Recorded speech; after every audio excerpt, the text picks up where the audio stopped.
Hawaii's relationship with the United States is unlike that of any other state.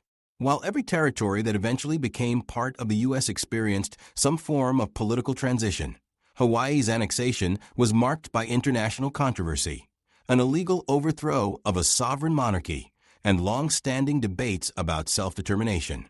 For many Native Hawaiians and sovereignty activists, Hawaii is not just another U.S. state.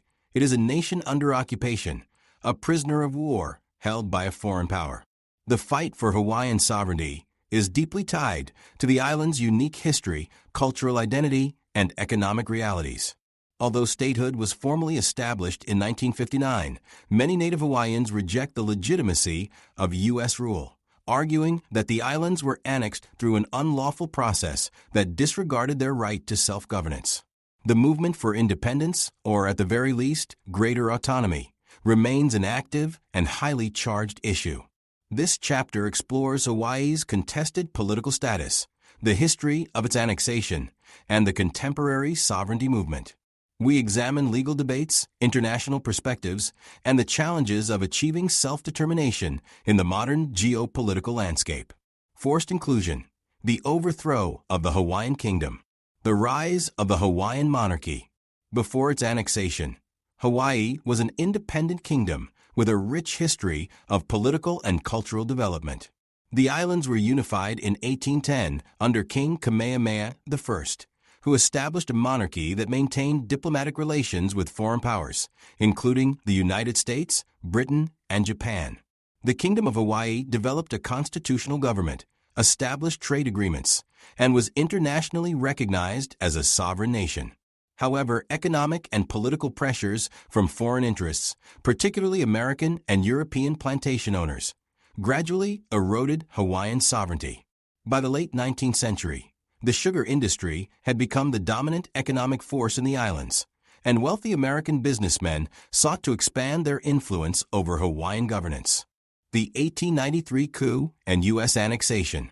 On January 17, 1893, a group of American and European businessmen, backed by the U.S. military, staged a coup against Queen Liliuokalani, the reigning monarch of Hawaii.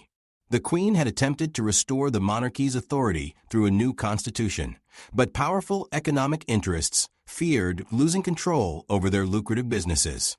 With the support of the U.S. minister to Hawaii and a detachment of U.S. Marines, the coup leaders declared a provisional government and sought annexation by the United States. Queen Liliuokalani protested the overthrow, submitting multiple appeals to the U.S. government and calling for the restoration of the Hawaiian kingdom. President Grover Cleveland initially condemned the coup, calling it an illegal act of aggression, but political pressure and shifting U.S. priorities prevented any meaningful intervention.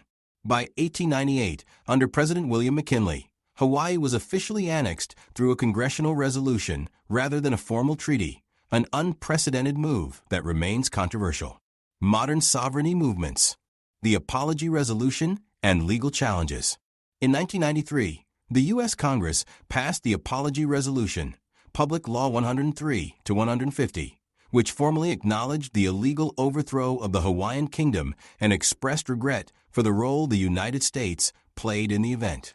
Signed into law by President Bill Clinton, the resolution recognized that Native Hawaiians had never relinquished their claims to sovereignty through a legal process. Despite this acknowledgement, the Apology Resolution did not grant Hawaii any political or legal means to pursue self-determination.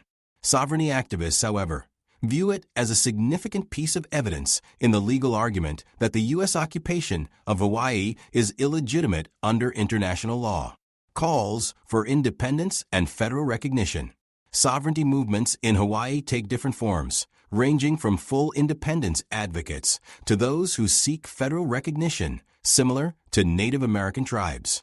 Some groups, such as the Hawaiian Kingdom government, argue that Hawaii remains a sovereign nation under illegal occupation and seek international support for deoccupation. Others, like the Office of Hawaiian Affairs, OHA, work within the U.S. system to secure greater rights and resources for Native Hawaiians.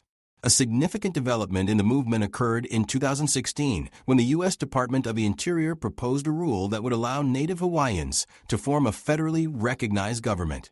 similar to tribal nations on the mainland. However, the proposal was met with mixed reactions.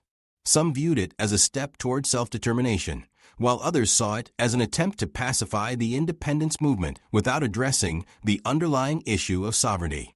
International perspectives on Hawaiian sovereignty. Hawaiian independence activists have sought support from the international community, arguing that the annexation of Hawaii violates the principles of self-determination established by the United Nations. Some activists have petitioned the UN to recognize Hawaii as a territory eligible for decolonization, similar to Puerto Rico and other non-self-governing territories. While no major international body has formally recognized Hawaii as an occupied nation, sovereignty groups continue to push for diplomatic recognition.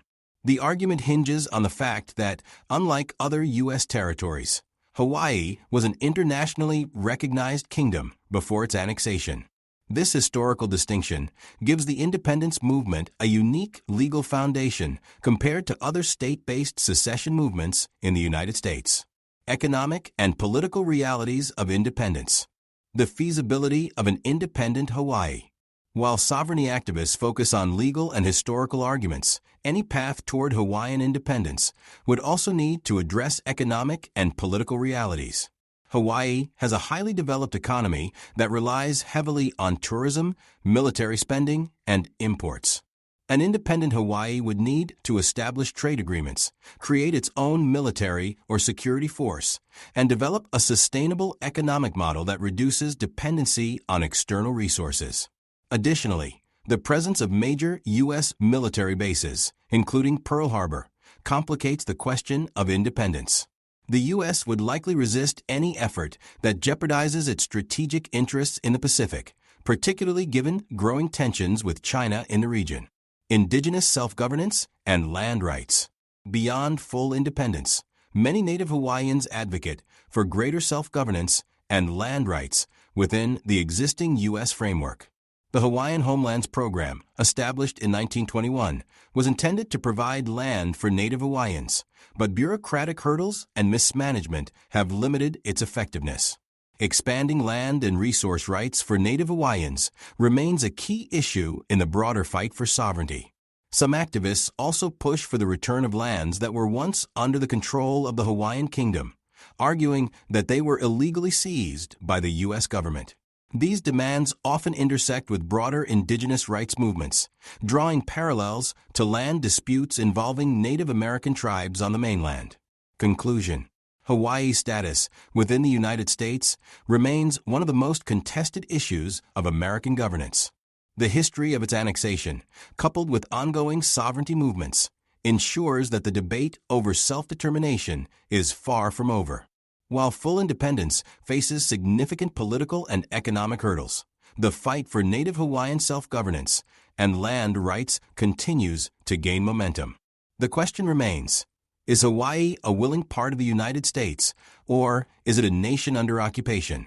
While perspectives vary, the legacy of the Hawaiian Kingdom and the resilience of the sovereignty movement ensure that this issue will remain a critical part of Hawaii's future.